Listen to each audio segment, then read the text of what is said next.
Hello students, मैं इस video में आपके साथ डिस्कस करूंगी interest income exempted from tax for following person. मतलब कि पहले मैंने लास्ट वीडियो में आपके साथ डिस्कस किया था ना, कौन सी स्कीम्स है जिस पर इंटरेस्ट मिलता है, उस पर क्या लगना है, टैक्स नहीं लगना है।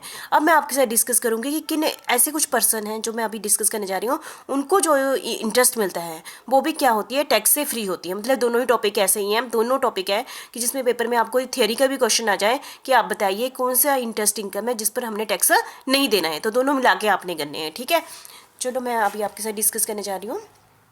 तो सबसे पहले है, ठीक है, person exempted from tax on interest received. जिस पर्सन ने ये इंटरेस्ट रिसीव किया है उसको इस पर क्या करना है, टैक्स नहीं देना है। ठीक है, तो पहला है interest income received by local authority.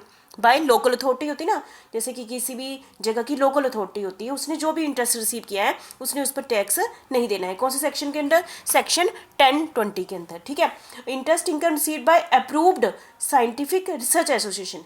किसने रिसीव किया है, साइंटिफिक रिसर्च एसोसिएशन। मतलब कि एक एसोसिएशन है जो मतलब कि इसका काम करती है, रिसर्च का काम करती है, उसने कोई भी इंटरेस्ट रिसीव किया है वो भी क्या होगा, एग्जाम्प्ट होगा। कौन से सेक्शन के अंडर, सेक्शन 10(21) है। ये मैंने गलत टाइप कर दिया, सेक्शन 10(21) है। ठीक है, और interest income receive by regimental fund, interest receive by regimental fund और any other non public fund, और any other non public fund. ठीक है, तो किसने सब इंटरेस्ट रिसीव किया है, रेजिमेंटल फंड और any other non public fund, है ना, सेक्शन 10(23)(a), सेक्शन 10(23)(a).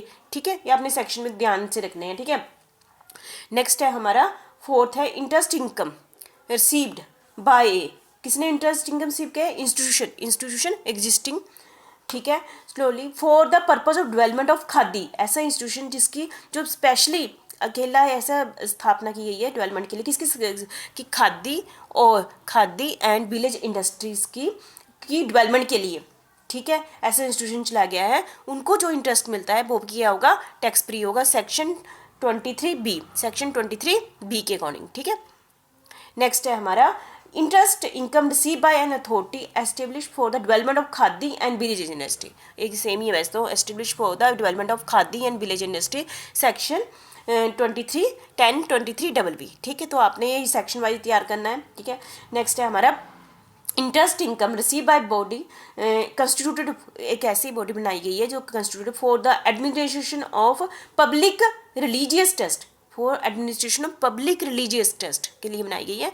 तो उनको जो भी इंटरेस्ट मिलता है वो भी क्या होगा, टैक्स फ्री होगा। कौन से सेक्शन के अंदर, सेक्शन 23(BA) आना है, इट्स BA है। ठीक है, थोड़ी टाइपिंग में मिस्टेक हो, BA है यहाँ पर। ठीक है, सेक्शन 10(23)BA है। ठीक है, और सेवन्थ है हमारा interest income of the following prime ministerial fund is free from tax. ये सारे पॉइंट्स क्या है, इस पर जो भी इंटरेस्ट मिलता है वो टैक्स फ्री होगा, सेक्शन 23(c), सेक्शन 23(c) के अकॉर्डिंग। ठीक है, prime minister national relief fund, prime minister fund for promotion of folk and art, prime minister aid to student fund, any other prime ministerial notified fund. ठीक है, तो ये 4 point आपने याद कर लेने हैं। इसके अंदर कोई भी इंटरेस्ट मिलता है वो क्या होगा, टैक्स फ्री होगा, उसकी इनकम पर कोई भी टैक्स नहीं लगाएगा। ठीक है, नेक्स्ट है interest income receive by registered trade union. Registered trade union होती है ना, जो ट्रेड यूनियन के अंदर रजिस्टर्ड होती है, उनको कोई भी इंटरेस्ट मिलता है वो भी क्या होगा, टैक्स फ्री होगा। ठीक है, कौन से सेक्शन के अंदर, सेक्शन 10(24) के अंदर। ठीक है,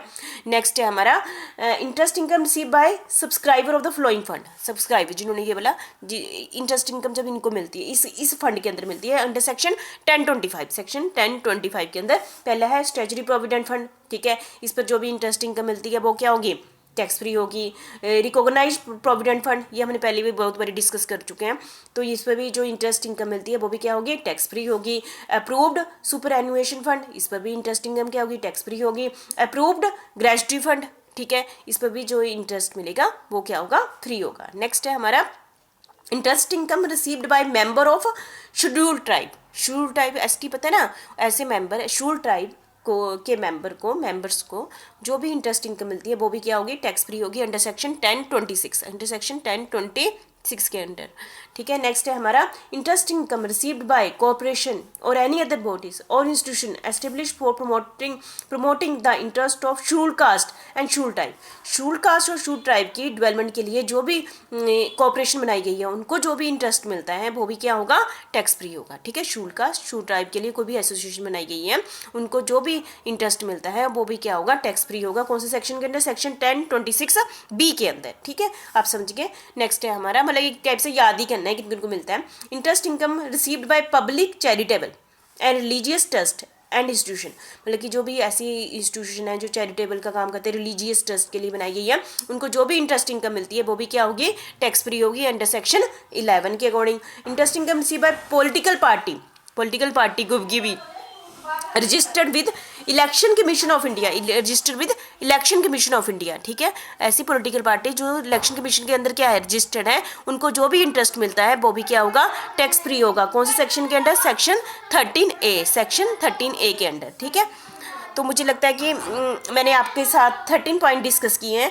या आपने देखना है कि जो मैंने काफ़ी सारे पर्सन बोला ना, इनको मिलती है, जो भी इंटरेस्ट इनकम मिलती है वो टैक्स फ्री होगा। आपने एक ओवरऑल देखा होगा जो कि पब्लिक की डेवलपमेंट के लिए ऐसे कॉपरेशन बनाई गई है। ठीक है, इलेक्शन कमीशन, पॉलिटिकल पार्टी जो पब्लिक को सर्विस प्रोवाइड करती है, मैक्सिमम वैसे ही हैं जिनको इस पर जो भी इंटरेस्ट मिलता है वो क्या होगा, टैक्स फ्री होगा। तो इस वीडियो को मैं आपको ये बता दूंगी, जो भी आपने पॉइंट तैयार करने हैं विद सेक्शन करने हैं। ठीक है, थैंक यू वेरी मच। इसको अच्छे ढंग से कर लेना। ठीक है, ये थियोरी के लिए बहुत ही इंपॉर्टेंट क्वेश्चन है। ठीक है।